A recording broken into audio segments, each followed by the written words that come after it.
സിനിമയിൽ ആടുമായിട്ടുള്ള ചില മോശം സീൻസ് ചിത്രീകരിക്കുമ്പോൾ അത് എത്രത്തോളം രീതിയിലായിരുന്നു പൃഥ്വിരാജ് സിനിമയിൽ അത് ചിത്രീകരിച്ചിട്ടില്ല. അത് വേണ്ടെന്നുള്ള തീരുമാനത്തിൽ തന്നെ ബ്ലസ്സി സാറുടെ. കാരണം എന്താ പറയാ, അത് ബെന്യാമിൻ സാറിന്റെ നോവലിനകത്ത് ഇങ്ങനെ വായനക്കാർക്ക് ഒരു ഇതിനു വേണ്ടി അത് എഴുതിയതാണ്. നമ്മളത് ചെയ്യാൻ പറ്റുമോ? നമുക്ക് തനിക്ക് ശരിയില്ലാത്ത എത്തില്ലല്ലോ അങ്ങനെയുള്ള കാര്യം. അങ്ങനെയൊക്കെ ചെയ്യാൻ വേണ്ടി മനുഷ്യൻ അങ്ങനെ ആയിട്ടുണ്ട്. അതിന് ലീഡ് ചെയ്ത കാര്യങ്ങൾ എന്തായിരിക്കും? അല്ലാതെ അതിലൊരു വൾഗാരിറ്റി അല്ല, അതിൽ നിസ്സഹായാവസ്ഥ, മനുഷ്യന്റെ നിസ്സഹായാവസ്ഥ തന്നെയാണ് അതിനകത്ത്. ഇപ്പോൾ എൻ്റെ അച്ഛന് സർജറി ഒക്കെ കഴിഞ്ഞിട്ട് എൻ്റെ അമ്മ വിളിച്ച് കുറച്ച് ഇടറിച്ചിട്ട് ഒരു അമ്മയെ സംബന്ധിച്ചിട്ട് മകനെ കാണുന്നില്ല. മെൻ്റലായിട്ടുള്ളൊരു സ്ട്രെസ്സും കാര്യങ്ങളൊക്കെ ആ ഒരു സമയത്ത് ഞാൻ അനുഭവിച്ചിട്ടുണ്ട്. അന്ന് വൈകുന്നേരം റൂമിൽ പോയി നിൽക്കുന്ന സമയത്തൊക്കെ ഒരു എന്താ പറയുക, നമ്മുടെ മനസ്സിനൊരു കനമൊക്കെ ഉള്ള രീതിയിലാണ്. ഹക്കീമേ നീ കണ്ണ് നനയിപ്പിച്ചടാ എന്നത് തിയേറ്ററിൽ നിന്ന് ഒരാളുടെ കണ്ണ് നനയിപ്പിക്കുക എന്ന് പറഞ്ഞാൽ ചെറിയ കാര്യമല്ല. ഹക്കീം എവിടെയാന്നൊക്കെ ചോദിച്ചപ്പോൾ അവിടെ തന്നെ ഉണ്ട്, എവിടെയോ ഉണ്ട്. അദ്ദേഹം ജീവിച്ചു തീർത്ത ജീവിതം എന്ന് പറയുന്നത് നമ്മളെ പോലെ കുറേ പേരുകൾക്ക് ചിന്തിക്കാൻ പോലും പറ്റാത്ത അത്രയും ജീവിതമാണ് അത്. ലാസ്റ്റത്തെ ഒരു 15 ദിവസത്തേക്ക് വാട്ടർ ഡയറ്റ് എടുത്തിട്ടുണ്ടായിരുന്നു. രാത്രി കൊളാപ്സായി വീണിട്ടുണ്ട്. എന്നിട്ട് എണീച്ചിട്ട് വെള്ളമൊക്കെ കുടിച്ചിട്ട് അന്നുപോലെ ഞാൻ വിചാരിച്ചു അത് അല്ലെങ്കിൽ തിരിച്ചൊരു റിപ്ലൈ പോലും, ഒരു കത്തായി പോലും ഒന്നും കിട്ടുന്നില്ല. 3 വർഷത്തോളം കാലം എന്ന് പറയുന്നത് അതൊക്കെ അവർ ആ സമയത്ത് ജീവിച്ചു തീർത്ത ഓർമ്മകൾ, അത് വളരെ ഹോണ്ടിങ് ആയിട്ടുള്ള ഓർമ്മകളായിരിക്കും. ഒരു രാജ്യത്തെ ഒരു മരുഭൂമിയുടെ ഒരു ഭാഗമുണ്ട്. ആ ഭാഗത്ത് മനുഷ്യർക്ക് കടക്കാൻ പോലും പറ്റാത്ത അവസ്ഥയുള്ള ഒരു ഭാഗമുണ്ട്. അതിൻ്റെ പേര് ഞാൻ പറയുന്നില്ല.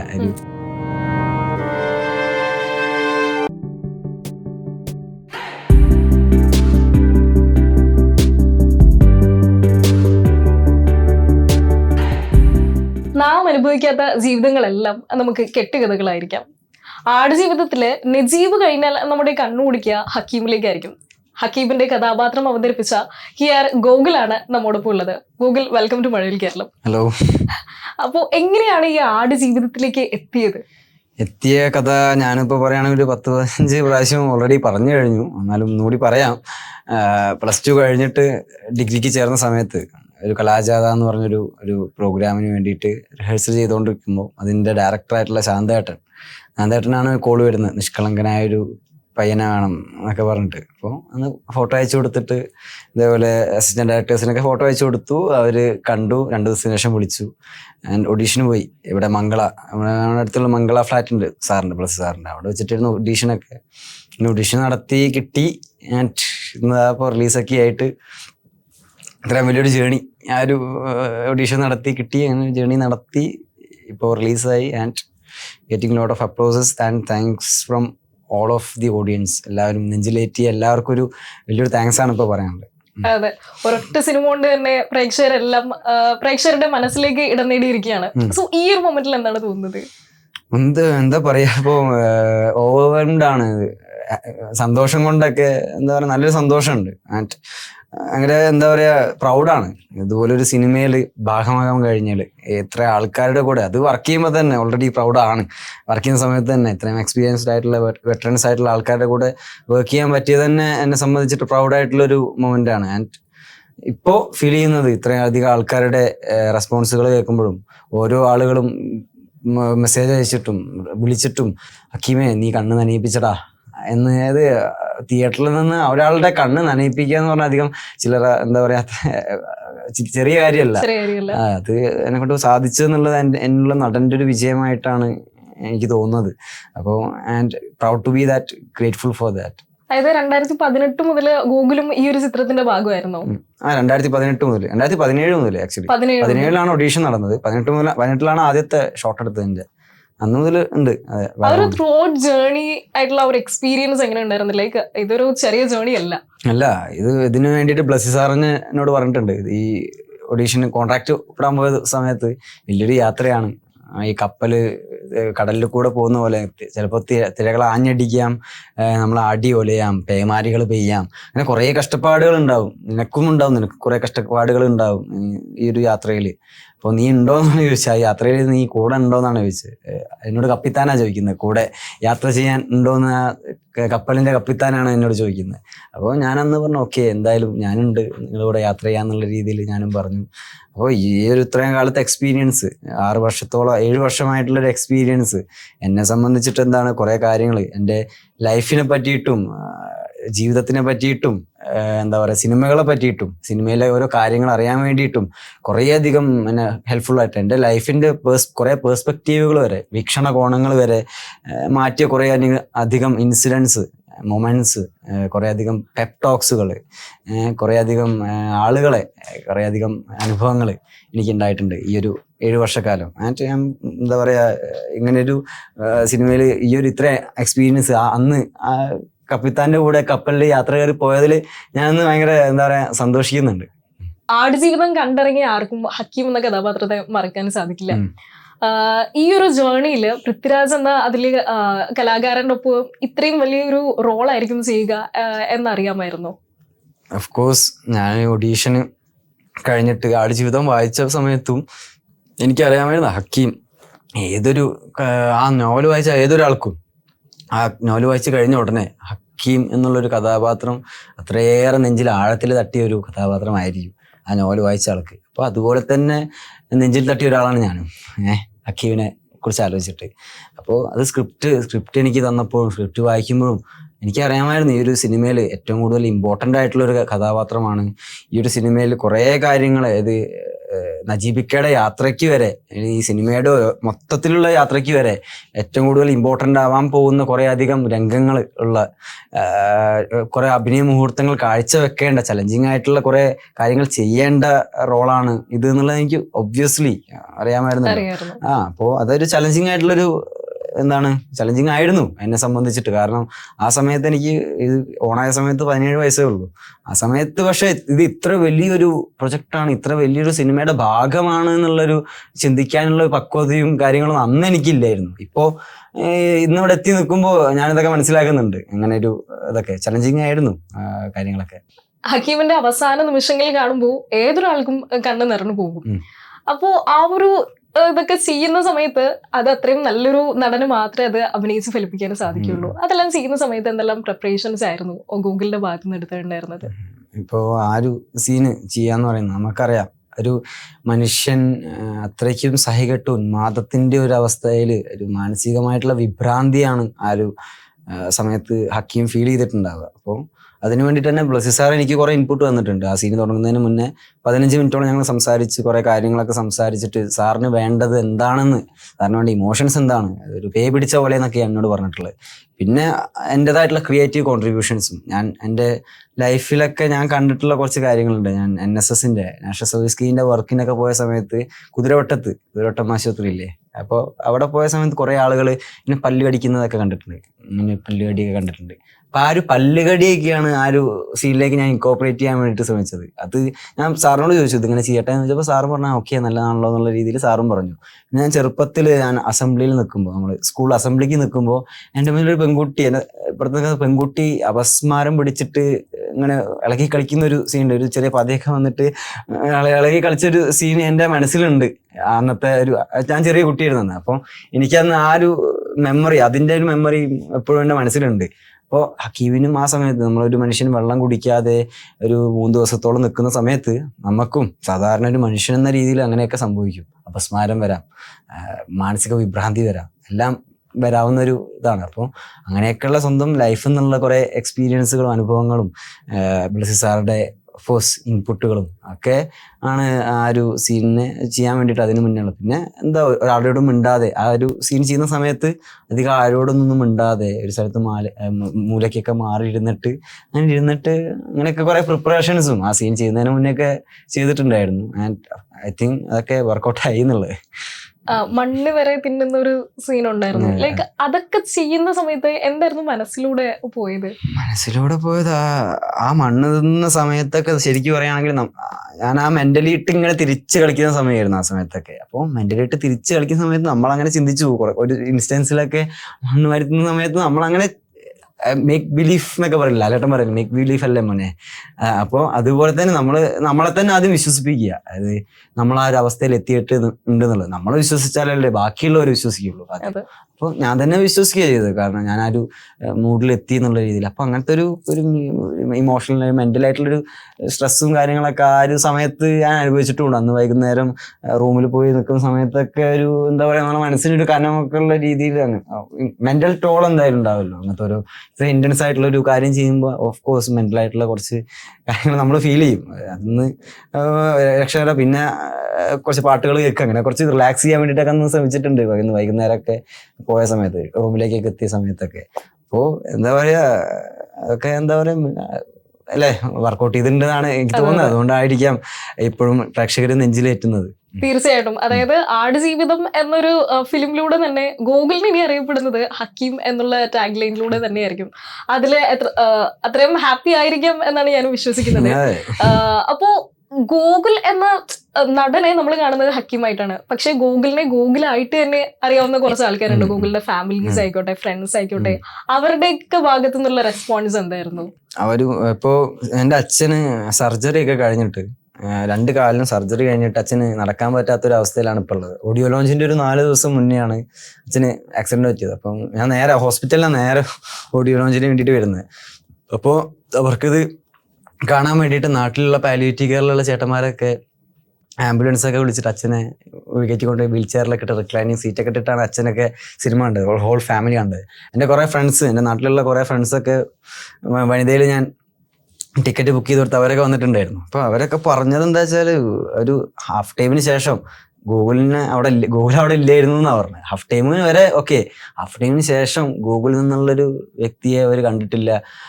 എൻ്റെ അവസാനത്തെ ആ കുറച്ച് രംഗങ്ങളൊക്കെയുള്ള കുറച്ച് രംഗങ്ങളുണ്ട്, അവൻ്റെ അവസാന ഭാഗങ്ങളിലുള്ള രംഗങ്ങളൊക്കെ, അതൊക്കെ അവർ കണ്ടപ്പോൾ എൻ്റെ അമ്മ വിളിച്ച് കുറച്ച് ഇടറിച്ചിട്ട് ഒരു വോയിസോടുകൂടിയാണ് അമ്മ വിളിച്ചത്. അപ്പോൾ ആ ഒരു പ്രൗഡ് ഫീലിങ്ങും അത് കണ്ടിറങ്ങിയതിനുള്ള ചെറിയ സങ്കടവും നൊമ്പരമൊക്കെ അവർക്ക് ഫീൽ ചെയ്തു. അവർ പറഞ്ഞെന്താ വെച്ചാൽ, proud to be your father, proud to be your mother, proud to be your brother എന്നൊക്കെയാണ്. വേറെന്താ വേണം, അത് വീട്ടിൽ നിന്ന് തന്നെ നമുക്ക് കിട്ടുന്ന അംഗീകാരമല്ലേ. ഇത്രയും കാലമായിട്ട് ഞാനെടുത്ത എഫേർട്ടും കഷ്ടപ്പാടുകളൊക്കെ അവർ കണ്ടിട്ടുണ്ട്. അപ്പോൾ അതൊക്കെ എന്താ പറയുക, ലക്ഷ്യപ്രാപ്തിയിൽ എത്തിയെന്ന് പറയുമ്പോൾ എന്താ പറയാ, ഒരു പ്രൗഡ് ഫീൽ, ഒരു ഹോണേർഡ് ആണ്. സിനിമയായിരുന്നു ലക്ഷ്യം? സിനിമയായിരുന്നു ലക്ഷ്യം എന്ന് വെച്ച് കഴിഞ്ഞാൽ സ്വപ്നം. ഇപ്പം നമ്മുടെ കേരളത്തിൽ തന്നെ ഒരുപാട് ചെറുപ്പക്കാരുണ്ട്, സിനിമ സ്വപ്നം കണ്ട് നടക്കുന്ന ഒരുപാട് കഴിവുകളുള്ള കുറേയധികം ചെറുപ്പക്കാരുണ്ട്. അതിലൊരാളായിരുന്നു ഞാനും. അതിനുള്ള right time at the right place എന്നൊക്കെ പറയില്ലേ, അത് തന്നെയാണ് സംഭവിച്ചത്. ആ റൈറ്റ് ടൈമിൽ ഞാൻ ആ സമയത്ത് പ്രാക്ടീസ് ചെയ്തുകൊണ്ടിരിക്കുമ്പോൾ എന്നെ കണ്ടു, ശാന്തേട്ടൻ എന്നെ കണ്ടു. എല്ലാം വേണ്ടി ചെയിൻ റിയാക്ഷൻ അല്ലേ. ചിലപ്പോൾ ഇങ്ങനെയൊക്കെ സംഭവിച്ചതുകൊണ്ടായിരിക്കും ഇപ്പം ഞാനിവിടെ എത്തി നിൽക്കുന്നത്. ഒരു ചെയിനായിട്ട് ഇങ്ങനെ പോകുന്നു. ചിലപ്പോൾ ഇതൊക്കെ ഇതിലേതെങ്കിലും ഒന്നും സംഭവിച്ചില്ലെങ്കിൽ ഞാനിപ്പോൾ ഒന്നും ഇവിടെ എത്തില്ല. Right time at the right place. അപ്പോൾ അങ്ങനെ സംഭവിച്ചു. ഒരു അവസരം ഇപ്പോൾ കൈ കിട്ടി. ഞാൻ ആഗ്രഹിച്ച സാധനം എൻ്റെ കയ്യിൽ കിട്ടി. ഇങ്ങനെ എത്തിയിട്ടേ ഉള്ളൂ. ഇതെനിക്ക് ഇനി ഇങ്ങനെ പിടിക്കണം, മുറുക്കെ പിടിക്കണം. അതാണ് ഇനി ഭാവിയിൽ ചെയ്യണമെന്ന് എനിക്കുള്ളത്. തീർച്ചയായിട്ടും. ആടുജീവിതം ബെന്യാമിൻ സർ എഴുതിയ ആ ഒരു ബുക്കിൽ പ്രതിപാദിച്ചിരിക്കുന്നത് നജീബും ആടുമായിട്ടുള്ള ചില മോശം സീൻസിനെ കുറിച്ച് പറയുന്നുണ്ടായിരുന്നു. അത് അദ്ദേഹം കഥയുടെ പൂർണ്ണതയ്ക്ക് വേണ്ടിയിട്ടാണ് എഴുതിയതെന്നും കഴിഞ്ഞ ദിവസം ഞങ്ങളുടെ തന്നെ ടീം നജീബിക്കായിട്ട് ഒരു ഇന്റർവ്യൂവിൽ സംസാരിച്ചപ്പോൾ അദ്ദേഹം പറയുകയുണ്ടായി, കഥയുടെ ആ ഒരു തീവ്രതയ്ക്ക് വേണ്ടിയിട്ടാണ് അത്തരത്തിൽ എഴുതി പിടിപ്പിച്ചതെന്നും അദ്ദേഹം ജീവിതത്തിൽ യാതൊരു തരത്തിലും അങ്ങനെയൊന്നും ചെയ്തിട്ടില്ലായിരുന്നു. പക്ഷെ ഇതൊന്നും അറിയാതെ കുറെ ആളുകള് ഇത്രയും സർവൈവ് ചെയ്ത, ഇത്രയും ദുരിതങ്ങളിലൂടെ അതിജീവിച്ച വ്യക്തിയെ ചൂഷണം ചെയ്യുക അല്ലെങ്കിൽ ബുള്ളിങ് ചെയ്യുന്നുണ്ട്. അതിനെപ്പറ്റി ഗൂഗിളിന് എന്താണ് പറയാനുള്ളത്?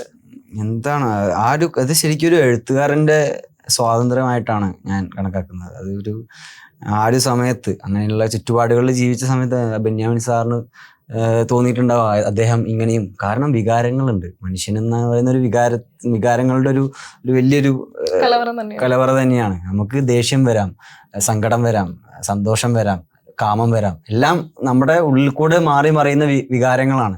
അപ്പോൾ ആ വികാരങ്ങളൊക്കെ മനുഷ്യന് പ്രകടിപ്പിച്ചില്ലെങ്കിൽ വി ഫീൽ ഫ്രസ്ട്രേറ്റഡ്. അപ്പോൾ അങ്ങനെ ഒരു രീതിയിൽ ബെന്യാമിൻ സാർ എഴുതിയതാണത്. അത് ഇല്ലേ, അങ്ങനെ മനുഷ്യന്റെ നിസ്സഹായാവസ്ഥയാണ്. എനിക്കതിലൊരു മോശം സീൻ എന്നുള്ളതിലുപരി, മോശം രംഗം, ആ കഥയിലെ മോശം എന്നുള്ളതിലുപരി അതിനെന്താ മനുഷ്യന്റെ ഒരു നിസ്സഹായ അവസ്ഥയാണ് ഞാൻ ആ ഒരു ഇത് വായിക്കുമ്പോൾ ഞാൻ അറിഞ്ഞത് അങ്ങനെ ഒരു അവസ്ഥയായി. കാരണം അങ്ങനെയൊക്കെ ചെയ്യാൻ വേണ്ടി മനുഷ്യൻ അങ്ങനെ ആയിട്ടുണ്ടെങ്കിൽ അതിന് ലീഡ് ചെയ്ത കാര്യങ്ങൾ എന്തായിരിക്കും, അതല്ലേ ശരിക്ക് അതിനുള്ള ഇത്. അല്ലാതെ അതിലൊരു വൾഗാരിറ്റി അല്ല അതിലുള്ള. എന്താ പറയാ, ആ ഒരു നിസ്സഹായാവസ്ഥ, മനുഷ്യന്റെ നിസ്സഹായാവസ്ഥ തന്നെയാണ് അതിനകത്ത് എനിക്ക് പറഞ്ഞിട്ടുള്ളത്. ആൻഡ് അങ്ങനെ ചെയ്യുന്ന ആൾക്കാരോടൊക്കെ പറയാനുള്ളത്, ഇങ്ങനെയൊക്കെ ചിന്തിച്ചു നോക്കൂ, ഈ ഒരു വേ ഓഫ് തിങ്കിങ്ങിൽ ചിന്തിച്ചു നോക്കൂ നിങ്ങൾ. ഞാൻ ആ ഒരു വീഡിയോ ജസ്റ്റ് ഒന്ന് കാണിക്കാതെ. സിനിമയ്ക്കകത്ത് അല്ലെങ്കിൽ ആ ഒരു നോവലിനകത്ത് പറയുന്ന ഒരു പോർഷൻ ഉണ്ട്, ആടുമായിട്ടുള്ള ഒരു ലൈംഗിക ബന്ധത്തിൽ ഏർപ്പെട്ടു എന്ന് പറയുന്ന ഒരു പോർഷൻ ഉണ്ട്. അത് അയാളെ ബെന്യാമിൻ സാറിന്റെ നോവലിനകത്ത് ഇങ്ങനെ ഇത് വായനക്കാർക്ക് ഒരു ഇതിനു വേണ്ടി അത് എഴുതി. അപ്പൊ അങ്ങനെ ഒരു സംഭവം ഉണ്ടായിട്ടില്ല. ഏത് ഈ പറയുന്ന കണക്കുള്ള ആ ഒരു ആടുമായിട്ടുള്ള ആ ഒരു നമ്മളത് ചെയ്യാൻ പറ്റുമോ? നമുക്ക് തനിക്ക് ശരിയില്ലാത്ത ചെയ്യത്തില്ലല്ലോ അങ്ങനെയുള്ള. അത് നോവലിന് വേണ്ടി അയാള് പുള്ളി എഴുതിയതായിരിക്കും. ഞാൻ ആടിനെ 100% ഇങ്ങനെ സ്നേഹിച്ച് വളർത്തി. ഞാൻ കുഞ്ഞുങ്ങളെല്ലാം എന്റെ മടി വെച്ച് ഇങ്ങനെ വളർത്തിക്കൊണ്ട് ഇരിക്കും. പ്രസവിച്ചാൽ ഞാൻ തോളയിട്ടുണ്ടല്ലേ വരുന്നത്. അപ്പം ആ ഒരു സംഭവം എനിക്ക് തോന്നുന്നു സിനിമയിലും അത് ചിത്രീകരിച്ച് സെൻസർ ചെയ്ത ഒരു സംഭവം എന്നുള്ള രീതിയിൽ ബെന്യാമിൻ സാറും കഴിഞ്ഞ ദിവസം പറയുകയുണ്ടായിരുന്നു. അപ്പോൾ സിനിമയിൽ അത് ചിത്രീകരിക്കുമ്പോൾ ലൈക്ക് അതെങ്ങനെയായിരുന്നു എന്ന് വെച്ചിട്ടുണ്ടെങ്കിൽ അത് എത്രത്തോളം രീതിയിലായിരുന്നു? ആക്ച്വലി സിനിമയിൽ അത് ചിത്രീകരിച്ചിട്ടില്ല. ബ്ലസ്സി സാർ അത് പറഞ്ഞിട്ടുണ്ടല്ലോ ഇന്നലെ. ഞാൻ ഏതൊരു ഇന്റർവ്യൂവിൽ പറയാൻ കേട്ടിട്ടുണ്ട്, സിനിമയിൽ അത് ചിത്രീകരിച്ചിട്ടില്ല. ഇത് വേണ്ടാന്നുള്ള തീരുമാനത്തിൽ തന്നെയാണ് ബ്ലസ്സി സാറുടെ. കാരണം എന്താ പറയാ, അത് ഈ ഒരു വേർഷൻ ആടുജീവിതത്തിന്റെ ബ്ലസ്സി സാറുടെ വേർഷനാണ് നിങ്ങൾ കണ്ട സിനിമ. ഇപ്പൊ ആടുജീവിതം വായിച്ച ഒരാളല്ലേ, താൻ കണ്ട സിനിമ എന്താ? മേ ബി ചിലപ്പോ വേറൊരു വീക്ഷണ കോണത്തിൽ കൂടി പെർസ്പെക്റ്റീവിലേക്ക് താൻ കണ്ടിട്ടുണ്ടാവുക. ഞാൻ വായിച്ചതും വേറൊരു രീതിയിലേക്ക്. അതെ, ഓരോരുത്തരുടെയും സ്വാതന്ത്ര്യമാണ് എങ്ങനെയാണ് ഒരു പുസ്തകം വായിക്കേണ്ടത്, എങ്ങനെയാണ് അതിനെ കോംപ്രഹെൻസ് ചെയ്യേണ്ടത് എന്നുള്ള ഓരോരുത്തരുടെയും വ്യക്തി സ്വാതന്ത്ര്യമാണ്. അത് തന്നെയാണ് ബ്ലസ്സി സാറും ചെയ്തു. ബ്ലസ്സി സാർ അത് വായിച്ചപ്പോൾ അതിൽ നമ്മൾ കുറേ പോർഷൻസ് ഉണ്ട്, സൈനുവിന്റെ ഒക്കെ പോർഷൻസ് ബ്ലസ്സി സാറിന്റെ മനസ്സിലുണ്ടായ കുറെ. അതിൽ പുസ്തകത്തിൽ സൈനുവിനെ പറ്റിയിട്ട് ചെറിയ 2-3 വേർഡുകൾ മാത്രമേ ചിലപ്പോൾ പരാമർശിക്കുന്നുള്ളൂ. ബാക്കിയൊക്കെ ഇപ്പൊ സിനിമയിലാണെങ്കിൽ അങ്ങനെ സൈനുവിനെ പറ്റിയിട്ട് കുറേ കാര്യങ്ങൾ കാണിച്ചിട്ടുണ്ട്, കുറെ ബാക്ക് സ്റ്റോറികൾ കാണിച്ചിട്ടുണ്ട്. അത് ബ്ലസ്സി സാറിന്റെ ഒരു എന്താ പറയാ, ബ്ലസ്സി സാറിന്റെ വേർഷൻ ഓഫ് ആടുജീവിതം. വേണമെങ്കിൽ നമുക്ക് ആടുജീവിതത്തിന്റെ ഒരു 100-ഓ 1000-ഓ വെർഷൻസ് നമുക്ക് സിനിമയായിട്ട് എടുക്കാൻ പറ്റും. അത് വായിക്കുന്ന ഓരോ വായനക്കാരനും ഡിപ്പെൻഡ് ചെയ്തിരിക്കുമല്ലോ. അതെ, ഇപ്പൊ നമ്മള് എന്ത് പുസ്തകങ്ങളാണെങ്കിലും, ഇപ്പൊ നമ്മൾ ഹാരി പോട്ടറിൽ വായിക്കുന്ന സമയത്ത് അതിൽ എത്ര ഡീറ്റെയിലിങ് കാര്യങ്ങൾ ഉണ്ട്. അതിൽ എത്ര സിനിമയിൽ വന്നിട്ടുണ്ട്, അതിൽ സിനിമയിൽ ഇല്ലാതെ എത്ര വന്നിട്ടുണ്ട്, വായിച്ചിട്ടില്ലേ? അപ്പൊ അങ്ങനെയൊക്കെ ഇപ്പൊ ഒരു കഥ, അതും ആടുജീവിതം പോലെയുള്ള ആത്മകഥമായിട്ടുള്ള കഥ, അത് തിരക്കഥയാക്കുമ്പോൾ നേരിടേണ്ട കുറേ അധികം ചലഞ്ചസ് ഉണ്ട്. ആത്മകഥമല്ലല്ലോ, അതായത് ഒരാൾ അവനോട് തന്നെ പറയുന്ന കുറെ കാര്യങ്ങളാണ് അതിൽ എഴുതിയ രീതി. ബെന്യാമിൻ സാർ എഴുതാൻ ഉപയോഗിച്ച രീതി, ശൈലി, അത് തിരക്കഥയാക്കിയിട്ട് സംഭാഷണങ്ങളാക്കുക, അത് പ്രേക്ഷകരുടെ മുന്നിൽ അവതരിപ്പിക്കുക, അതിൻ്റെ ഓൺലിനെസ് അവതരിപ്പിക്കുക എന്നൊക്കെ പറയുന്നത് അതൊരു ചലഞ്ചിങ് ആയിട്ടുള്ള, വളരെയധികം ചലഞ്ചിങ് ആയിട്ടുള്ള കാര്യമാണ് അതിൻ്റെ തിരക്കഥ എഴുതുക എന്നുള്ളത്. അതിൽ തന്നെ നമുക്ക് മനസ്സിലാവും ബ്ലസ്സി എന്ന തിരക്കഥാകൃത്തിൻ്റെയും ബ്ലസ്സി എന്ന സംവിധായകൻ്റെയും ഒരു മികവ്. അത് ഇന്ന് ഈ സിനിമ ആളുകൾ നെഞ്ചിലേറ്റുമ്പോൾ നമുക്ക് മനസ്സിലാക്കാൻ പറ്റുന്നത് അതാണ് his brilliance of film making and ഒരു സ്ക്രിപ്റ്റ് റൈറ്റിംഗ്. സിനിമയില് ഹക്കീം അല്ലാതെ റിയൽ ലൈഫില് ഹക്കീമിനെ കാണണം എന്ന് തോന്നിയിട്ടുണ്ടോ? Of course. അത് ഞാൻ ഫസ്റ്റ് ഷെഡ്യൂളിൽ ബെന്യാമിൻ സാർ വന്ന സമയത്താണ് ഞാൻ ഹക്കീമിനെ പറ്റിയിട്ട്, ഞങ്ങൾ ഒരു ദിവസം രാത്രി കൂടി അദ്ദേഹത്തിൻ്റെ റൂമിലിരുന്ന് കൂടിയിട്ട് കുറേയധികം സംസാരിച്ചിട്ടുണ്ട്. ജീവിതത്തെ പറ്റിയിട്ടും അദ്ദേഹത്തിൻ്റെ എഴുത്തുകളെ പറ്റിയിട്ടും അദ്ദേഹത്തിൻ്റെ കഥകളെ പറ്റിയിട്ടും. പിന്നെ മെയിനായിട്ട് സംസാരിച്ചത് ഹക്കീമിനെ പറ്റിയിട്ടും. ഹക്കീം എവിടെയാന്നൊക്കെ ചോദിച്ചപ്പോൾ ബെന്യാമിൻ സാറ് പറഞ്ഞിട്ടുണ്ട്, ഹക്കീം അവിടെ തന്നെ ഉണ്ട്, എവിടെയോ ഉണ്ട്, അവനിപ്പോഴും പുറത്ത് വന്നിട്ടില്ല, അവൻ എവിടെയോ ഉണ്ട്, എന്താ പറയുക, ആ ഒരു ഭാഗത്തോ ആ ഒരു രാജ്യത്തോ അവിടെയൊക്കെ ജീവിച്ചിരിപ്പുണ്ട്. അവൻ അന്ന് അവിടെ തന്നെ സ്റ്റേ ബാക്ക് ചെയ്യുക ചെയ്തത്. ഏത് ആ ഒരു രാജ്യത്ത് തന്നെ സ്റ്റേ ബാക്ക് ചെയ്യുക ചെയ്തത്. രഞ്ജീബൊക്കെ നാട്ടിലേക്ക് വന്നപ്പോൾ അവിടെ തന്നെ സ്റ്റേ ബാക്ക് ചെയ്യുക ചെയ്തത്. അന്നത്തെ കാലത്ത് കോണ്ടാക്ട്സുകളൊന്നും കൊടുക്കാൻ പറ്റാത്ത അവസ്ഥയാണല്ലോ. നമുക്ക് ഇന്ന് ഫോൺ നമ്പർ അങ്ങോട്ട് ഷെയർ ചെയ്യുകയാണെങ്കിൽ ഇൻസ്റ്റാഗ്രാമിൽ ഫോളോ ചെയ്യുക. അതുപോലെ അന്നത്തെ കാലത്ത് അങ്ങനെ കൊടുക്കാനും ചിലപ്പോൾ വീട്ടിലുള്ള ഫോണിലേക്കൊക്കെ ആയിരിക്കും പ്രവാസികളന്ന് വിളിക്കുക. അവർക്ക് അറിയുന്നുണ്ടാവും എന്താണ് അതിൻ്റെ ഫീലിംഗ് ഒക്കെ ഉള്ളത്. അപ്പോൾ അങ്ങനെ ഹക്കീം ഇതുവരെ പുറത്ത് വന്നിട്ടില്ല. May be because of trauma. അവൻ ആ ചെറുപ്പത്തിൽ തന്നെ ഞാനിപ്പോൾ നേരത്തെ പറഞ്ഞിട്ടുണ്ടല്ലോ, ഈ ഒരു ഏജ് റേഞ്ചിലാണ് ഒരു ടീനേജറിനെ അഡൽട്ട് ആക്കുന്നത്. ഈ അഡൽട്ട്ഹുഡിലേക്ക് മാറുന്ന സമയത്ത് ഹക്കീം അനുഭവിച്ചത് അത്രയധികം ട്രോമാസാണ്, അത്രയധികം വേദനകളാണ്, യാതനകളാണ്. അപ്പോൾ അത് അവനിപ്പോഴും ഓർക്കാൻ ആഗ്രഹിക്കാത്ത, അവൻ മനഃപൂർവ്വം മറന്നു പോകാൻ ഉദ്ദേശിക്കുന്ന രീതിയിലുള്ള എന്തെങ്കിലും ആ ഒരു കാര്യമായിരിക്കും ശരിക്ക് പറയുകയാണെങ്കിൽ ഹക്കീമിനെ സംബന്ധിച്ചിട്ട്, ഇക്കയെ സംബന്ധിച്ചിട്ട്. അപ്പോൾ കാണാൻ തോന്നിയിട്ടുണ്ടായിരുന്നു. കണ്ടു കഴിഞ്ഞാൽ അദ്ദേഹത്തെ കെട്ടിപ്പിടിച്ചിട്ട് നിങ്ങളൊരു സർവൈവറാണ്, നിങ്ങളൊരു മനുഷ്യനാണ്, നിങ്ങളൊരു സർവൈവറാണ്, നിങ്ങളൊരു യുദ്ധം ജയിച്ചു വന്നൊരു ആളാണെന്നുള്ള അങ്ങനെ പറയാനാണ് എനിക്കിഷ്ടം. ആളോട് എനിക്ക് പറയാനുണ്ട്. അതെ കണ്ട നിങ്ങളൊരു സർവൈവർ ആണ് എന്ന് തന്നെയായിരിക്കും പറയുക. പിന്നല്ലാതെ അദ്ദേഹം ജീവിച്ചു തീർത്ത ജീവിതം എന്ന് പറയുന്നത് നമ്മളെ പോലെ കുറേ പേരുകൾക്ക് ചിന്തിക്കാൻ പോലും പറ്റാത്ത അത്രയും ജീവിതമാണ്. അതിനു വേണ്ടിയിട്ട് നമ്മൾ ശ്രമിച്ച കുറേ കാര്യങ്ങളുണ്ട്. ഇപ്പോൾ ഭക്ഷണം കഴിക്കാതെ നമ്മൾ നിന്ന കുറേ ഇതുണ്ട്. നമ്മൾ ഭക്ഷണം കഴിക്കാതെ നിന്നത് എന്താ വെച്ചാൽ ഇങ്ങനെ ഭക്ഷണം മുമ്പിലുണ്ട്, പക്ഷെ കഴിക്കണ്ടെന്ന് വെച്ചിട്ടുള്ള ഇതാണ്. അതൊരു വേറെ ഫീലിംഗ് ആണ്. അവർക്ക് കിട്ടിയ ഫീലിംഗ് എന്താ? ഭക്ഷണം ഇല്ല.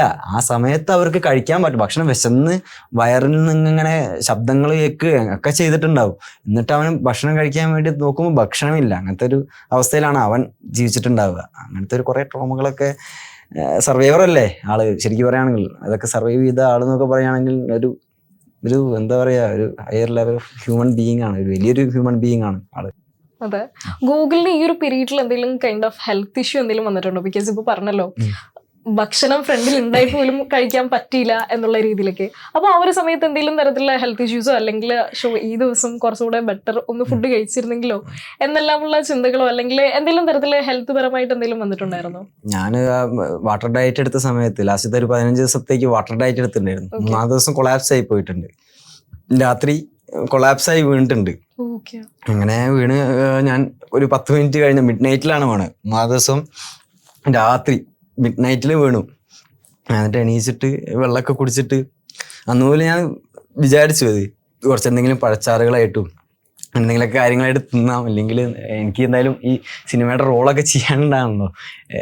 എനിക്കെന്തെങ്കിലും പറ്റിക്കഴിഞ്ഞാൽ എനിക്ക് ചെയ്യാൻ പറ്റില്ലല്ലോ, ചുമരുണ്ടെങ്കിലേ ഇപ്പോൾ ചിത്രം വരയ്ക്കാൻ പറ്റുള്ളൂ. അപ്പോൾ അതുപോലെ ഞാനങ്ങനെ പിന്നെ അതിനുശേഷം ഹെൽത്ത് ഇഷ്യൂസ് എന്ന് പറയുകയാണെങ്കിൽ ഇമ്മ്യൂണിറ്റി ഷോർട്ടായിട്ടുണ്ട് പറയാം നല്ല രീതിക്ക്. കാരണം നമുക്ക് പ്രതിരോധിക്കാനുള്ള ശേഷി കിട്ടണമല്ലോ. എന്ത് രോഗാണുക്കൾ വന്നു കഴിഞ്ഞാലും പ്രതിരോധിക്കാനുള്ള ശേഷി കിട്ടണമല്ലോ. ഇടയ്ക്കിടയ്ക്ക് പനിയായിട്ടും ചുമയായിട്ടും അങ്ങനെ ഇടയ്ക്കിടയ്ക്ക് പനി വരുമായിരുന്നു. പനിയൊക്കെ ആയിട്ട് പെട്ടെന്ന് പനി വരും. ആരുടെയെങ്കിലൊക്കെ ഒന്ന് അടുത്തു കൂടെ പോയി കഴിഞ്ഞാൽ തന്നെ മതി പനി വരും. അങ്ങനത്തെ അവസരങ്ങളൊക്കെ ഉണ്ടായിട്ടുണ്ടായിരുന്നു. പിന്നെ കോവിഡ് സമയത്താണ് ഏറ്റവും കൂടുതൽ കൺസേൺ. കോവിഡൊക്കെ വന്നിട്ടുണ്ടായിരുന്നു. കോവിഡൊക്കെ പെട്ടെന്ന് ഗൂഗിളിൽ വന്നിട്ടുണ്ടായിരുന്നു. എനിക്ക് വന്നിട്ടുണ്ടായിരുന്നു ആ സമയത്തൊക്കെ. കോവിഡിനൊക്കെ ആ സമയത്തൊക്കെ എന്താ പറയാ, ഒരു മെയിൻ്റെനൻസ് സ്റ്റേജിലായിരുന്നു. കോവിഡ് കഴിഞ്ഞിട്ട് 2 വർഷം കഴിഞ്ഞിട്ടാണ് ഞങ്ങൾ പിന്നെയും ഷൂട്ട് റീസ്റ്റാർട്ട് ചെയ്യുന്നത്. അപ്പോൾ ആ സമയത്തൊക്കെ ഞാൻ ഒരു മെയിൻ്റെനൻസ് സ്റ്റേജിലായിരുന്നു. അതായത് 44.6 ഞാൻ ലാസ്റ്റ് റെക്കോർഡ് ചെയ്തത്. എൻ്റെ വെയിറ്റ് ഒരു 47 കിലോ വരെ അന്ന് മാക്സ് കൂടിയത് 2022 ആ ഒരു റേഞ്ച് കാലഘട്ടത്തിൽ, 2 കൊല്ലത്തിൻ്റെ ഇടയിൽ. കാരണം ഇത് കൂട്ടിക്കഴിഞ്ഞാൽ ഞാൻ തന്നെ കഷ്ടപ്പെടുന്നത് കുറയ്ക്കാൻ വേണ്ടിയിട്ട്. അപ്പോൾ അങ്ങനൊരു ഇതിൽ പിടിച്ചിട്ടാണ് ആ ഒരു 2 വർഷം പോയത്. അപ്പോൾ കോവിഡൊക്കെ അടിച്ചപ്പോൾ എന്താ പറയാ, എന്ത് ചെയ്യും എന്നറിയാൻ പറ്റാത്ത ഒരു. പക്ഷെ എന്നാലും അവിടെ ഓൺ ടൈം ഡോക്ടർ ഉണ്ടാവില്ലേ? സെറ്റിൽ ഓൺ ടൈം. ഞാൻ സെറ്റിൽ കാര്യമല്ലേ. ഇപ്പൊ കോവിഡ് അടിച്ചത് ഞാൻ നാട്ടിലുള്ള സമയത്താണ്. ഒരു മെയിൻ്റെനൻസ് പീരീഡില് നാട്ടിലുള്ള സമയത്താണ്. കോവിഡൊക്കെ അടിച്ച സമയത്ത് ബോഡിയൊക്കെ വളരെ വീക്ക് ആയിരുന്നു. ഭയങ്കര പാനിക് അറ്റാക്ക് ഒക്കെ വന്നിട്ടുണ്ട് അതിനിടയിൽ. അതെന്താ കോവിഡ് വന്നതിന് ശേഷം കേട്ടോ പാനിക് അറ്റാക്കുകളൊക്കെ അടിക്കാൻ തുടങ്ങി. അതെന്താന്ന് എനിക്കും അറിയില്ല. ഇപ്പം മേ ബി ചിലപ്പോൾ കോവിഡിന് എന്തെങ്കിലും സൈഡ് എഫക്റ്റ് ആണോ, അല്ലെങ്കിൽ ഈ ഡയറ്റ് എടുത്തതിന്റെ സൈഡ് എഫക്റ്റ് ആണോ എന്നൊന്നും അറിയില്ല. അങ്ങനത്തെ കുറച്ച് കാര്യങ്ങളൊക്കെ പാനിക് അറ്റാക്സ് ഒക്കെ വന്നിട്ടുണ്ടായിരുന്നു. മേ ബി എന്താന്നറിയില്ല. അപ്പൊ സിനിമയിലേക്ക് വേണ്ടി എന്നാലും ആ ഒരു 15 ദിവസം വാട്ടർ ഡയറ്റ് എടുക്കുന്ന സമയത്ത് ലൈക്ക് അത്രയും മൈൻഡ് അത്രയും സ്ട്രോങ് ആണെങ്കിലും മാത്രമല്ല അങ്ങനെയൊക്കെ ചെയ്യാൻ പറ്റുള്ളൂ. സോ അത് കഴിഞ്ഞിട്ട് പിന്നീട് ആ ഒരു 15 ദിവസത്തിന് ശേഷം വെള്ളം കുടിക്കുന്ന സമയത്ത് എന്താണ് തോന്നിയത്? വെള്ളം വാട്ടർ ഡയറ്റ് എന്ന് പറഞ്ഞാൽ വെള്ളം മാത്രം കുടിച്ചിട്ടുള്ള ഡയറ്റ് ആണ്, അല്ലാതെ വെള്ളം കുടിക്കാതുള്ള ഡയറ്റ് അല്ല. ഓക്കെ അതായത് വെള്ളം മാത്രം, വെള്ളമോ അല്ലെങ്കിൽ ജ്യൂസ് അങ്ങനത്തെ കാപ്പി, അതായത് സോളിഡ് ആയിട്ടുള്ള ഫുഡൊന്നും കഴിക്കാതെ വാട്ടർലി ആയിട്ടുള്ള എല്ലാ സാധനങ്ങളും കഴിച്ചിട്ട് നമ്മളെ ശരീരത്തിന് അന്നത്തെ ദിവസത്തേക്കുള്ള എനർജി മാത്രം നമ്മൾ വെച്ചിട്ട് ബാക്കിയൊക്കെ ഷട്ട് ഔട്ട് ചെയ്യാൻ വേണ്ടിയിട്ടുള്ള ടൈപ്പ് ഓഫ് ഡയറ്റ് ആണ്. എല്ലാവരും ഇത് തടിയുള്ളവരൊക്കെ തടി കുറയ്ക്കാൻ വേണ്ടിയിട്ട് ഉപയോഗിക്കുന്ന കൈൻഡ് ഓഫ് ഡയറ്റ് ആണ് അത്, വാട്ടർ ഡയറ്റ് എന്ന് പറയുന്നത്. ആ സമയത്ത് ഓൾറെഡി ഞാൻ വളരെ ക്ഷീണിച്ചിട്ടായിരുന്നു. അപ്പോൾ ഈ കവിളിലൊക്കെ ചെറിയ തടിപ്പൊക്കെ ഉണ്ടായിരുന്നു ഞാൻ മേക്കപ്പ് ടെസ്റ്റിന് പോയ സമയത്ത്. അപ്പോൾ അവര് രഞ്ജിത്തേട്ടനും ബ്ലസ്സി സാറൊക്കെ പറഞ്ഞു കുറച്ചും കൂടി പുഷ് ചെയ്യാൻ പറ്റുമോ എന്നുള്ള ചോദിച്ചപ്പോൾ ഓക്കെ ഞാൻ പുഷ് ചെയ്യാം എന്നുള്ള രീതിയിൽ പോയിട്ടാണ് ഞാൻ ആ ഒരു വാട്ടർ ഡയറ്റ് എടുക്കാനുള്ള തീരുമാനം എടുത്തത്. അങ്ങനെ എടുത്തു. അതിൻ്റെ ഒരു റിസൾട്ട് ആ സ്ക്രീനിൽ കാണുമ്പോൾ അതൊക്കെ ചെയ്തതിൻ്റെ എന്തോ ഒരു റിസൾട്ട് സ്ക്രീനിൽ കാണുമ്പോൾ അതിൽ ആ ഒരു ക്യാരക്ടർ ചെയ്തത് ആ ഒരു 3 വർഷങ്ങൾക്ക് ഇപ്പുറമുള്ള ആ ഒരു സീക്വൻസ് ഒക്കെ ചെയ്ത് സ്ക്രീനിൽ കാണുമ്പോൾ അതിൻ്റെ റിസൾട്ട് അതിൽ കാണാനുണ്ട്. അപ്പം അതൊക്കെ ചെയ്തുകൊണ്ടാണ് എന്താണ് അങ്ങനെ അത്രയും എന്താ ബ്യൂട്ടിഫുൾ ആയത്. എക്സ്പെരിമെന്റ് എടുക്കാൻ തയ്യാറായ. അതെ അതെ അതെ. ഇപ്പോ ബാക്ക് ടു ആടുജീവിതം അല്ലെങ്കിൽ റിയൽ ലൈഫ് ഹക്കീമിക്കയിലേക്ക് വരുവാണെങ്കിൽ അദ്ദേഹത്തിന്റെ ഫാമിലിയെ എപ്പോഴെങ്കിലും കാണണം എന്നൊക്കെ തോന്നിയിട്ടുണ്ടോ? ഫാമിലിയോ? കാരണം ഹക്കീമിക്ക തന്നെ എനിക്ക് കാണണം തോന്നിയിട്ടുണ്ട്. അപ്പോ ഫാമിലിയെ കണ്ടിരുന്നെങ്കിൽ എന്തായിരിക്കും സംസാരിക്കുക? ഫാമിലിയെ കണ്ടിരുന്നെങ്കിൽ ഞാൻ ആദ്യം എൻ്റെ ഫാമിലിനെയും കൂടി കൊണ്ടുപോയി ഹക്കീമിക്കനെ കാണിക്കാൻ വേണ്ടിയിട്ട്. ഉമ്മാനോടൊക്കെ ചോദിക്കണം, ഹക്കീമിൻ്റെ ഉമ്മാനോടൊക്കെ, ഹക്കീമിൻ്റെ പെങ്ങളോടൊക്കെ, ഷാഹിനോടൊക്കെ എനിക്ക് ചോദിക്കാനുണ്ട് കുറേ കാര്യങ്ങൾ. ഇത് പെങ്ങളായിട്ടൊക്കെ അടി കൂടുന്ന ഒരു ഇക്കാക്കയ്ക്കും ഹക്കീമിക്കാന്ന് പറയുന്നത്. അപ്പോൾ ആ അടി കൂടിയ സമയത്തൊക്കെ പിന്നീട് പെങ്ങൾ വലുതായപ്പോൾ ഹക്കീമിക്ക, ആ പെങ്ങൾ ചെറുതായിരിക്കും, വളരെ ചെറുതായി, ഒരു 6ാം ക്ലാസ് 7ാം ക്ലാസ്സിലോ ഒക്കെ പഠിക്കുന്ന ഒരു പെങ്ങളായിരിക്കും ഹക്കീമിന് ഉണ്ടായിട്ടുണ്ടാവുക. അപ്പൊ അതിനുശേഷം പെങ്ങളൊക്കെ എന്തായിരിക്കും ചിന്തിച്ചിട്ടുണ്ടാവുക, ഉമ്മാടെ ആദികൾ എന്തൊക്കെയായിരുന്നു, അതൊക്കെ ചോദിക്കണമെന്ന് അറിയില്ല. ചോദിച്ചു കഴിഞ്ഞാലും അങ്ങനെ അവര് ശരിക്ക് അതൊന്നും ചോദിക്കുന്നത് ശരിയല്ലല്ലോ. അതൊക്കെ അവര് ആ സമയത്ത് ജീവിച്ചു തീർത്ത ഓർമ്മകൾ, അത് വളരെ ഹോണ്ടിങ് ആയിട്ടുള്ള ഓർമ്മകളായിരിക്കും. അവർക്കിപ്പോഴും അവരുടെ ഒരു അമ്മയെ സംബന്ധിച്ചിട്ട് മകനെ കാണുന്നില്ല, മകനെ ഒരു കോൾ ബാക്കോ അല്ലെങ്കിൽ തിരിച്ചൊരു റിപ്ലൈ പോലും, ഒരു കത്തായി പോലും ഒന്നും കിട്ടുന്നില്ല. 3 വർഷത്തോളം കാലം എന്ന് പറയുന്നത് അമ്മയെ സംബന്ധിച്ചിട്ട് ഭയങ്കര തീ തിന്നിട്ടുണ്ടാവും അവര്. ഒരു അമ്മയുടെ നെഞ്ച് നമുക്കറിയാലോ, നമുക്കും ഇല്ല, നമുക്ക് എല്ലാവർക്കും അമ്മമാരുണ്ടല്ലോ, അമ്മമാരുടെ നെഞ്ച് നമുക്കറിയാലോ. ശരിക്കും നമ്മൾ ഒന്ന് പുറത്ത്, ഇപ്പൊ ഞാൻ കൊച്ചിയിൽ നിൽക്കുമ്പോൾ തന്നെ അമ്മ എന്നെ ദിവസം വിളിക്കാറുണ്ട്, ഇത് എന്താണ് അവസ്ഥ, എവിടെയാണെന്നൊക്കെ ചോദിച്ചിട്ട്. അപ്പോൾ ആ അമ്മയുടെ അവസ്ഥ ഒന്ന് ആലോചിച്ച് നോക്കും. അപ്പൊ അവരോട് ചോദിക്കണമെന്നാണ് ഞാൻ ചോദിക്കുന്നത് ഇങ്ങനത്തെ കാര്യങ്ങളൊക്കെ. അവരെ കണ്ടിട്ട് ജസ്റ്റ് എനിക്ക് പറയാനുള്ളത്, ഞാൻ ഒന്നുമില്ല, ആ ഹക്കീമിക്കെ ഞാനാണ് സ്ക്രീനിൽ ചെയ്തത് എന്ന് മാത്രമേ പറയാനുള്ളൂ. അത്രയ്ക്ക് പറയാനുണ്ടാവുള്ളൂ. ബാക്കി അവരോട് ചോദിക്കുന്നത് ശരിക്കും ശരിയല്ലല്ലോ. ഹക്കീം എന്നത് റിയൽ ആയിട്ടുള്ള ഒരു കഥാപാത്രമാണോ, റിയൽ ആയിട്ടുള്ള ഒരു വ്യക്തിയാണോ, അല്ലെങ്കിൽ അദ്ദേഹത്തിന്റെ ഭാവനയിൽ കൂട്ടിച്ചേർത്ത ഒരു വ്യക്തിയാണോ എന്നുള്ള രീതിയിൽ? റിയൽ ആയിട്ടുള്ള വ്യക്തിയാണ് ഹക്കീമിക്ക എന്ന് പറയുന്നത്. റിയൽ ആയിട്ടുള്ള ഒരു വ്യക്തി തന്നെയാണ്. ഹക്കീമിക്ക സർവൈവറാണ്. അതാണ് നോവലും റിയൽ ലൈഫും തമ്മിലുള്ള വ്യത്യാസം. പക്ഷെ അതിലുള്ള ഹക്കീമിക്കയ്ക്ക് സംഭവിച്ച കാര്യം ബെന്യാമിൻ സാർ എഴുതിയത് എന്താ വെച്ചാല്, മരുഭൂമിയിൽ ദാഹിച്ചു മരിച്ച എല്ലാ ആത്മാക്കൾക്കും ഉള്ളൊരു സമർപ്പണമായിട്ടാണ്, പ്രതീകാത്മകമായിട്ടാണ് എഴുതിയത്. കാരണം ഹക്കീമിക്കയെ പോലെ കുറേ പേർക്ക് അങ്ങനെ ഒരു അനുഭവം നേരിടേണ്ടി വന്നിട്ടുണ്ടാവും. കുറേ പേർക്ക് മരുഭൂമിയിൽ. എൻ്റെ നാട്ടിൽ തന്നെ ഉണ്ട് ഒരു മധുവേട്ടൻ. ആള് ഇതേപോലെ 90കളിൽ ഗൾഫിൽ പോയിട്ട് ഇതേപോലെ ഒരു ആടുജീവിതം ജീവിച്ചു തീർത്ത ഒരാളാണ്. ആടുജീവിതം അല്ല, ശരിക്കും ഒരു ഫാം ജീവിതം. മൊത്തത്തിൽ ആടുണ്ട്, ഒട്ടകം, അങ്ങനെ കുറേ ജീവികളൊക്കെ ഉള്ള ഒരു ഫാമിലാണ് ആള് ജീവിച്ചു തീർത്തത്. അപ്പോൾ അങ്ങനെ കുറേ പേരുണ്ട്, കുറേ പേര് അങ്ങനെ ഈ ഒരു ലൈഫ് ലീഡ് ചെയ്ത കുറേ പേരുണ്ട് പ്രവാസി. ശരിക്കും അതെ അതെ. ഇത് നമ്മള് പുറത്തേക്ക് വന്നുകൊണ്ട് ഇങ്ങനെ ഒരു പുസ്തകം ആയതുകൊണ്ടും സിനിമ ആയതുകൊണ്ടാണ് നമ്മൾ ഇത് അറിയുന്നത്. അറിയാതെ, പുറം ലോകം അറിയാത്ത പല രാജ്യത്തും ഈ ഒരു ഭാഷയുടെ ഒരു കുത്തൊഴുക്കില് പെട്ടുപോയ ഒരുപാട് ആളുകളുണ്ട്. അതെ. ഇപ്പൊ നമ്മളെ ആ ഒരു രാജ്യത്തെ ഒരു മരുഭൂമിയുടെ ഒരു ഭാഗമുണ്ട്. ആ ഭാഗത്ത് മനുഷ്യർക്ക് കടക്കാൻ പോലും പറ്റാത്ത അവസ്ഥയുള്ള ഒരു ഭാഗമുണ്ട്. അതിന്റെ പേര് ഞാൻ പറയുന്നില്ല. ഒരു ഭാഗത്തിന് ഇപ്പം മരുഭൂമിയെ പറ്റിയൊക്കെ അറിയുന്ന ആൾക്കാർക്ക് അറിയുന്നുണ്ടാവും. അത് ക്രോസ് ചെയ്യാൻ ശ്രമിച്ച കുറേ പേരുണ്ട്. ക്രോസ് ചെയ്യുമ്പം മരിക്കാൻ പോയ കുറേ പേരുണ്ട്. പിന്നെ ഇതുപോലെ ജീവിതങ്ങൾ ജീവിച്ചിട്ട് അവിടുന്ന് രക്ഷപ്പെടാൻ ശ്രമിച്ച കുറേ പേരുണ്ടാവാം. അവരെ പറ്റി നമുക്കറിയില്ല. ഇപ്പൊ താൻ പറഞ്ഞ പോലെ അങ്ങനെയാണ്. ഇപ്പോ ബാക്ക് ടു ആടുജീവിതത്തിലേക്ക് വരുവാണെന്നുണ്ടെങ്കിൽ, സിനിമ കണ്ടു കഴിഞ്ഞാൽ ആർക്കും ഗൂഗിളിന്റെ അഭിനയത്തിനെ കുറിച്ചും ഹക്കീം എന്നൊരു വ്യക്തിയും എന്തായാലും പ്രേക്ഷക ഹൃദയങ്ങളിൽ തന്നെ ഉണ്ടാകും. അപ്പോ അത്രയും നാളത്തെ ആ ഒരു ജേണി, അതും നിങ്ങളുടെ ആ ഒരു അഭിനയം കണ്ടിട്ടുണ്ടെങ്കിൽ പൃഥ്വിരാജിനോടൊപ്പം തന്നെ മത്സരിച്ച് അഭിനയിക്കുന്നത് പോലെ തന്നെ നമുക്ക് തോന്നുള്ളൂ. രണ്ടുപേരും ഒരുമിച്ച്, ഗൂഗിളും പൃഥ്വിരാജും ഒരുമിച്ച് ആ ഒരു ഫിലിം കണ്ടു. ആ ഒരു എക്സ്പീരിയൻസ് എങ്ങനെ ഉണ്ടായിരുന്നു? ഇല്ല, രാജുവേട്ടനില്ലായിരുന്നു അന്ന്. അല്ല, വനിതയില് രാജുവേട്ടനില്ലായിരുന്നു. പക്ഷെ അതിനുശേഷം രാജുവേട്ടൻ ഞാൻ കണ്ടിട്ടുണ്ടായിരുന്നു. ഇപ്പൊ ഈ അടുത്ത് ഞാൻ റീലൊക്കെ ഇട്ടിട്ടുണ്ടായിരുന്നു, കണ്ടിട്ടുണ്ടാവും. ഓഫീസിലേക്ക് രാജുവേട്ടൻ വന്നിട്ടുണ്ടായിരുന്നു. ഞാനപ്പം താഴത്തേക്ക് വന്നു, ഇന്റർവ്യൂസ് ഒക്കെ കൊടുത്ത് നേരെ താഴത്തേക്ക് രാജുവേട്ടൻ വന്നിട്ടുണ്ടായിരുന്നു. അപ്പൊ താഴത്തേക്ക് വന്നു, നേരെ പോയി കണ്ടപ്പോ രാജുവേട്ടൻ വന്നിട്ട് കെട്ടിപ്പിടിച്ചിട്ട്, എടാ സൂപ്പർ സ്റ്റാർ ആയല്ലോ നീ എന്നാ പറഞ്ഞേ.